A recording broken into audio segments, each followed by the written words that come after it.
మీ అందరికీ నా వందనాలమ్మ. దేవునికి మహిమ కలుగును గాక. అందరూ బాగున్నారా? దేవునికి మహిమ కలుగును గాక. ఈరోజు వాగ్దానం చూసుకుందాం. మరి 2026 సంవత్సరంలో మరి 7వ నెలలో మరి 13వ తారీఖున మరి దినమంతా విశేషమైన కృప చేత మరి వాగ్దానం చేత మనము నడిపింపబడాలి. ఆశీర్వాదకరంగా దేవుని నామానికి మహిమకరంగా దినమంతా కూడా మరి సంతోషముతో సమాధానంతో నెమ్మదితో నడిపింపబడాలని దేవుని సందుల వాగ్దానం చేత మనం బలపరచబడదాం. చూడండి, వాగ్దానము కీర్తనల గ్రంథము కీర్తనలు 118వ కీర్తన 118వ కీర్తనలో 5వ వచనం 118వ కీర్తన 5వ వచనం. ఇరుకునందుండి నేను యెహోవాకు మొరపెట్టి తిని, విశాల స్థలమందు యెహోవా నాకు ఉత్తరం ఇచ్చెను. దేవునికి మహిమ కలుగును గాక. ఆమేన్. మరి చిన్న పల్లవి పాడుకుందాం దేవుని నామానికి మహిమకరంగా. శక్తికి మించిన సమరములో నేర్పితివి నాకు నీ చిత్తమే, శిక్షకు కావే శోధనలన్నీ, ఉన్నత కృపతో నన్ను నింపుటకే ప్రతి విజయముని కంకితం నా బ్రతుకే నీ మహిమార్థం. లోకమంతయు దూరమైనను నన్ను చేరతీసెదవు, దేహమంతయు ధూళి అయినను జీవింపచేసెదవు. అమరుడవు నీవు నా యేసయ్యా, ఆదియు అంతము నీవేనయ్యా. అమరుడవు నీవు నా యేసయ్యా, ఆదియు అంతము నీవేనయ్యా.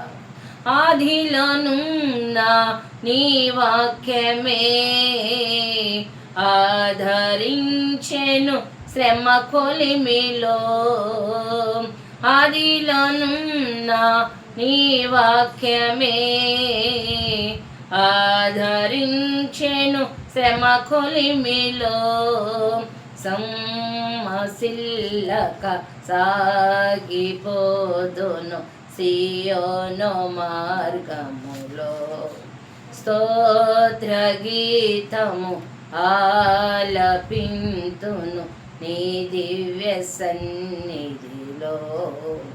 అమరుడవు నీవు నా యేసయ్యా, ఆదియు అంతము నీవేనయ్యా.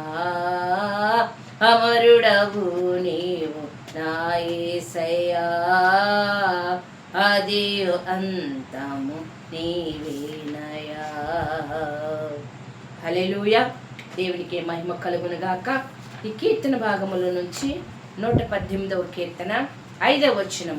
ఇరుకునందుండి నేను యెహోవాకు మొరపెట్టి తిని, విశాల స్థలమున యెహోవా నాకు ఉత్తరం ఇచ్చెను. ఇరుకునందుండి నేను యెహోవాకు మొరపెట్టి తిని, విశాల స్థలమందు యెహోవా నాకు ఉత్తరం ఇచ్చెను.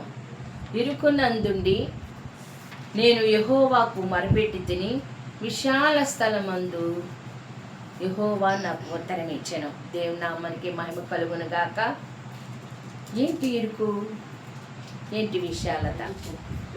కష్టకాలమందు, శ్రమకాలమందు, మరి దిక్కు తోచినటువంటి పరిస్థితిలో మనము ఎవరికి మొరపెట్టినా, ఎవరి దగ్గరికి వెళ్ళి మనము అడిగినా మరి ఏది సహాయము దొరకదు. కానీ దేవుని సన్నిధికి వెళ్ళి మొరపెట్టినప్పుడు, అందుకనే కీర్తన ఇర్మియా 33 పెద్ద ప్రవక్తల గ్రంథము ఇర్మియాలో 33:3 వచనములో, నాకు మొరపెట్టుము నీకు ఉత్తరం ఇచ్చెదను, నువ్వు గ్రహింపలేనటువంటి గూఢమైన సంగతులను నీకు తెలియచేస్తానని దేవుడు మాట్లాడుతూ ఉన్నాడు.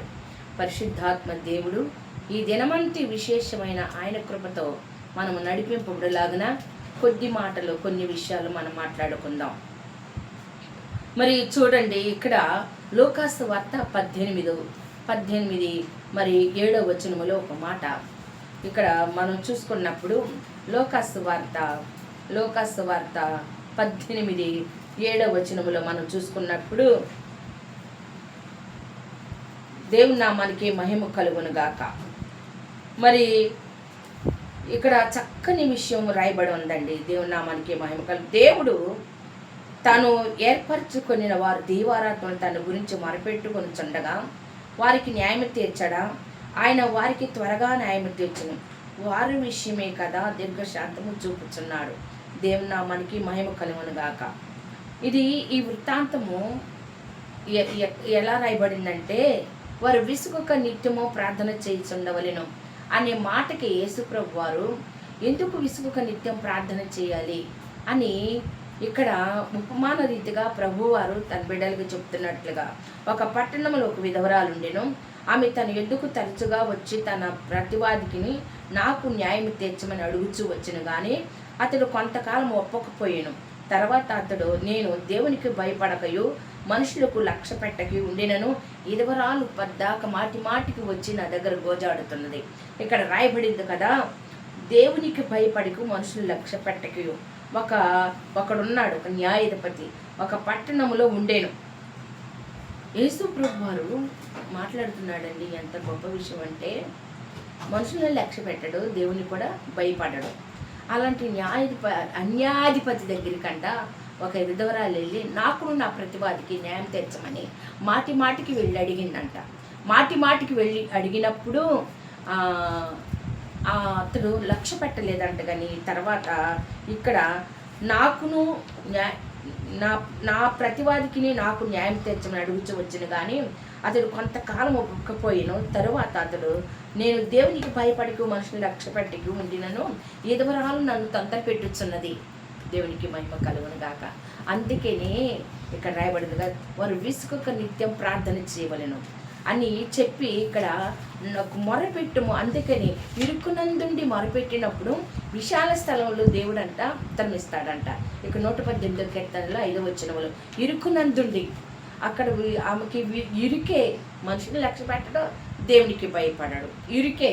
కానీ మాటికి ఇక్కడ యేసు ప్రభు వారు కూడా విసుగక నిత్యం ప్రార్థన చేయండి అని చెప్పిన మాటకును ఇక్కడ ఇరుకునందుండి తను మాటికి వెళ్ళి మొరపెట్టడం వల్ల అడగటం వలన, అయ్యో నేను మనుషుల్ని భయపడతలా, దేవునికి కూడా భయపడతలేదు, ఈమె మాకు త్వరగా న్యాయం తీర్చాలి. ఇక్కడ చూడండి, ఇక్కడ భయపడకు, దేవునికి భయపడకు మనుషులు లక్ష్య పెట్టకు ఉండినను తను తప్పు తను తెలుసుకున్నాడు. న్యాయాధిపతి తెలుసుకొని విధవరాలు నన్ను తొందర పెట్టుచున్నది కనుక ఆమె మాటికి వచ్చి గోజాడుకుంటున్నట్లు ఆమెకు న్యాయము తీర్చునని తనలో తాను అనుకొనెను. దేవుని నామానికి మహిమ కలుగును గాక. ఒక న్యాయాధిపతి మాటికి వెళ్ళి విధవరాలు గోజాడుతూ ఉన్నప్పుడు మనసులో, నేను దేవుణ్ణి లెక్క చేయట్లేదు, మనుషుల్ని లెక్క చేయట్లేదు, కానీ మాటికి ఆమె వెళ్ళి అడుగుతూ ఉంటే తనలో తానే అనుకున్నాడంట, నేను మనుషులకు భయపడతలేదు, దేవునికి భయపడతలేదు, కానీ ఈమె మాటికి వచ్చి నన్ను గోజాడుకున్నట్లుగా ఈమెకు త్వరగా న్యాయం తీర్చును అనుకున్నాడంటండి. దేవుని నామానికి మహిమ కలుగును గాక. ఇక్కడ ఇరుకు అదే, మరి ఇరుకులో విశాలత, ఇరుకే అతడు చేయని వాడే, కానీ దేవుడు చూడండి మాటికి వెళ్ళి అడగటం వలన ఇరుకులో విశాలత కలిగింది. దేవునికి మహిమ కలుగును గాక. మరి అదేవిధంగా మనకి ఇరుకుల విశాలత కలగాలంటే ఏం చేయాలి? మాటికి ఇది జటిలమైన సమస్య. ఒక తండ్రి అంటే కుమారుని తీసుకొచ్చి, అయ్యా వీడు మాటికి నిప్పుల్లో నీళ్ళలో దూకుతున్నాడు, వీడిని మేము సాధు చేయలేకపోతున్నామయ్యా అని చెప్పి శిష్యుల దగ్గర తీసుకొచ్చినప్పుడు, శిష్యులంట ప్రార్థన చేసిన యేసుప్రభు వారి శిష్యుల దగ్గర తీసుకొచ్చి మరి వీడిని సాధు చేయమని ప్రార్థన చేయమని అడిగితే వాళ్ళు సాధు చేయలేకపోయారంట. అప్పుడు ఆ సమస్య యేసుప్రభు వారి దగ్గరికి వెళ్ళింది. ప్రభు దగ్గరికి వెళ్ళినప్పుడు ప్రభు అంటున్నాడు కదా, ఇటువంటి జటిలమైన సమస్య ఉపవాస ప్రార్థన వలనే కానీ మరి దేని వలన సాధ్యపడదు అని ప్రభు వారు చెప్పాడు. జటిలమైన సమస్యలు మాటికి దేవుని సన్నిధికి వెళ్ళి మనం అడిగినప్పుడు ఖచ్చితంగా దేవుడు సహాయం చేస్తాడు. అందుకని ఇరుకునందుండి, ఇరుకే సమస్యే తీరనదే, కానీ దేవుడు చేయగలడు. దేవునికి సమస్తము సాధ్యం. మనుషులకు అసాధ్యమే కానీ దేవునికి సమస్తము సాధ్యము. ఇక్కడ రాయబడి ఉంది చూడండి, ఇక్కడ రాయబడి ఉంది కదా, దేవుని నామానికి మహిమ కలుగునుగాక. ఇక్కడ ఇదే 18వ అధ్యాయంలో నుంచి, ఇక్కడ 18వ అధ్యాయంలో నుంచి ఒక మాట రాయబడి ఉందండి. ఇది 27వ వచనంలో, ఆయన మనుషులకు అసాధ్యములైనవి దేవునికి సాధ్యమని చెప్పాను. మీరు 27 చూసుకోండి, 18లో 27లో, ఆయన మనుషులకు అసాధ్యములైనవి దేవునికి సాధ్యమని చెప్పాను. దేవునికి మహిమ కలుగునుగాక. ఇక్కడ చూడండి, ఈ చాలా విషయాలు మనం దాయబడ్డాయి. ఇక్కడ యథార్థంగా ప్రవర్తించే వారికి ఆయన ఏ మేలు చేయక మానడు. 84:11. అదేవిధంగా సామెతల 10:9, యథార్థంగా ప్రవర్తించే వారికి దేవుడంట నిర్భయంగా నివసించవచ్చు అంట. యథార్థంగా ప్రవర్తించేవాడు నిర్భయంగా నివసించవచ్చు. అదేవిధంగా యథార్థంగా ప్రవర్తించేవాడు యథార్థంగా ప్రవర్తించుట చాలా మేలని రాయబడి ఉంది. చూడండి, యథార్థవంతుల ప్రార్థన ఆయనకు ఆనందకరం. యథార్థవంతుల ప్రార్థన చూడండి, అవి మాటి మాటికి వచ్చి, నిజమే, నాకు నా ప్రతివాదికి న్యాయం తీర్చాయా, నాకు నా ప్రతివాదికి న్యాయం తీర్చాయా అని మాటి మాటికి వచ్చి ఆయన గోజాడటం వల్ల, మాటి మాటికి దేవుని సన్నిధికి వెళ్ళి ఒక సమస్య గురించి మనం మొరపెట్టినప్పుడు మనుషులకు అసాధ్యమేమో కానీ దేవునికి మాత్రం సమస్తము సాధ్యమే. ఏదన్నా సమస్య తీరటం లేదా, అది జటిలంగా ఉందా, కుటుంబ సమస్య, లేకపోతే భార్య భర్తల సమస్య, లేకపోతే తలాల సమస్య, పొలాల సమస్య, ఏ సమస్య అయినా సరే, కోర్టు సమస్య, అది ఏ సమస్య అయినా సరే, ఇరుకునందుండి మొరపెట్టగా దేవుడు విశాల స్థలమును ఉత్తరమించినని రాయబడింది. చూడండి, ఇక్కడ ఇరుకునందుండి నేను యెహోవాకు మొరపెట్టిని, విశాల స్థలము దేవుడు నాకు ఉత్తరం ఇచ్చాను. ఎలా ఇచ్చేదానికి?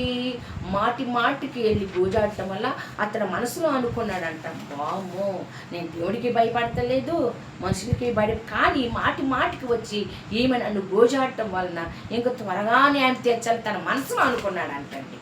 దేవుడికి మహిమ కలుగునుగాక. అంటే దేవునికి భయపడను, నేను మనుషులకు భయపడనని తన మనసులోని తాను అనుకొని ఈమెకు త్వరగా న్యాయం తీర్చాలని తన మనసులోనే అనుకున్నాడంట. అన్యాయస్తుడైన ఆ న్యాయాధిపతి చెప్పిన మాట వినడి, దేవుడు తను ఏర్పరచుకుని వారు దేవారాత్రులు తన గురించి మొరపెట్టుచుండగా వారికి న్యాయం తీర్చడా? దీవారాత్రములు దేవుడికి మొరపెట్టుచుండగా ఆయన పిల్లలను త్వరగా న్యాయం తీర్చడా? నువ్వు ఏ సమస్యలు మొరపెడుతున్నావు, ఏ బాధలో మొరపెడుతున్నావు, ఏ ఇరుకునందుండి మొరపెడుతున్నావు? అప్పుల సమస్య, ఏ సమస్య అయినా సరే దేవునికి అసాధ్యమైనది ఏమీ లేదు. ఎన్నో అప్పులతోటి, భయంకరమైన అప్పులతోటి నేను పాట చీరలేసి చాలా నష్టపోయా. నేను నష్టపోయి ప్రభు పాదాలు పట్టుకున్న ఆయన వారి దగ్గరికి వెళ్ళా. కానీ అందరి దగ్గరికి వెళ్ళి, ఎవరి దగ్గరికి వెళ్ళినా ఏమీ దొరకలేదు నాకు. దేవుడి పాదాల దగ్గరికి వచ్చినప్పుడు దేవుడు నా సహాయం చేశాడు. నా అప్పులన్నీ దేవాతి దేవుడు, నా భర్త టాపి మేస్త్రి, ఆయనకి మంచి పని, ఒక దేవాలయం పరిశుద్ధమైనటువంటి నా యేసయ్య దేవాలయం కట్టడానికి మరి అవకాశం వచ్చింది. అవకాశం వచ్చినప్పుడు ఆ మందిరం కట్టినప్పుడు, ఆ మందిరం కట్టిన తర్వాత మాకు కష్టము అప్పులు తీర్చుకోవటానికి దేవుడు సహాయం చేశాడు. అప్పులు చేసి అప్పులు తీరుతారని మమ్మల్ని అడిగి ఎగతాళి చేసిన వారు ఎంతోమంది హేళన చేసిన వారు ఉన్నారు. కానీ దేవాతి దేవుడు ఆయన పాదాలు పట్టుకున్నప్పుడు, ఆయన పాదాల దగ్గర గోజాడినప్పుడు నాకు ఇరుకుల విషయాలు తను కలగజేశాడు. దేవుని నామానికి మహిమ కలుగునుగాక. ఇట్టి వాగ్దానము మీ కుటుంబాలలో మీకు అందరికీ కూడా ఈ దినమంతయు మరి ఏ పరిస్థితిలో ఉన్నా సరే దేవుని సన్నిధిలో మొరపెట్టినప్పుడు దేవుడు తప్పకుండా సహాయం చేస్తాడు. ఈ కొద్ది మాటలు, ఈ వాగ్దానం ఈ దినమంతయు విశేషముగా మీ కుటుంబాలలో మీకు, మీ పరిసర ప్రాంత వాళ్ళందరికీ కూడా నెరవేర్చబడునుగాక. ఆమె చిన్న ప్రార్థన చేసుకున్నాం. పరిశుద్ధుడా, మా ప్రియుడా, మా రక్షకుడా, నీ నామానికి మహిమ కలుగునుగాక. అయ్యా, ఇదిగో తండ్రి, ధనమంతయు ఈ వాగ్దానం నాయన ఇరుకునందుండి మొరపెట్టగా విశాల స్థలంలో ఉత్తరమిచ్చాను, ఆయన వాగ్దానం ఇచ్చాము నాయన. అవునయ్యా, మాటికి నాయన న్యాయపద్ధతి దగ్గరికి వెళ్ళి ఆమె మొరపెట్టినప్పుడు ప్రభా, అయ్యా, ఎవరికి భయపడని వాడని నేను, తనలో తాను అనుకొని త్వరగా ఈమెకి న్యాయం తీర్చుని అనుకున్నాడయ్యా. అందుకని విసుగక నిత్యం ప్రార్థన చేయమని సెలవిచ్చావయ్యా. అయ్యా, నీ సన్నిధిలో మేము ప్రార్థించినప్పుడు ఎలాంటి జటిలమైన సమస్యలైనా మనుషులకు అసాధ్యమేమో కానీ దేవునికి సమస్తము సాధ్యమే అని తండ్రి నువ్వు లేఖనాల ద్వారా మాట్లాడుతున్నావు తండ్రి. నాయన ఎవరైతే ఈ వాగ్దానం వింటున్నారో ప్రభా, ఈ వాగ్దానం రిసీవ్ చేసుకుంటున్నారో ప్రభా, ఈ వాగ్దానం ధరగా తండ్రి జీవించినట్లుగా మీరు కృప చూపించిన ఆయన ప్రతి దానికి మనుషుల దగ్గరికి వెళ్ళక నీ పాదాలు పట్టుకొని ప్రభా, అయ్యా నీ పాదాల దగ్గర గోజాడి ప్రభు నీ యొద్ద నుంచి పొందుకునే కృప దయచేయమని అయ్యా నీకు వందనాలు. నీ నామానికి మామి తెచ్చుకోవాలి తండ్రివైన దేవా. అయ్యా కృపమైన కృపానిధి, కృపా సత్య సంపూర్ణ అతి సంపూర్ణ మృతుల నుంచి సజీవుడిగా లేచిన వాడ, భూపతులకి అధిపతి, పరిశుద్ధాత్మడ ఈ వాగ్దానమునైనా ఇరుకునందుండి మొరపెట్టగా విశాల స్థలంలో నాకు నాయన ఉత్తరం ఇచ్చిన సెలవిచ్చిన ప్రతి బిడ్డకి నాయన ఈ ధనమంతయు ప్రభ ఏ విషయంలో తండ్రి నాయన నీ మొదలు పెడుతున్నారు. విశాల స్థలంలో ఉత్తరం ఇస్తానన్నావు తండ్రి నాయన. సహాయమును త్వరగా పంపించి ప్రతి బిడ్డకి నాయన అయ్యా నీ సాక్షులుగా నిలబెట్టుకొని నాయన నీ నామానికి మహిమ తెచ్చుకోమని యేసు పరిశుద్ధ నామములో ప్రార్థించి అడిగి వేడుకుంటున్నాను పరమ తండ్రి. ఆమేన్, ఆమేన్, ఆమేన్. వందనాలు మీ అందరికీ. దేవునికి మహిమ కలుగును గాక. ఆమేన్.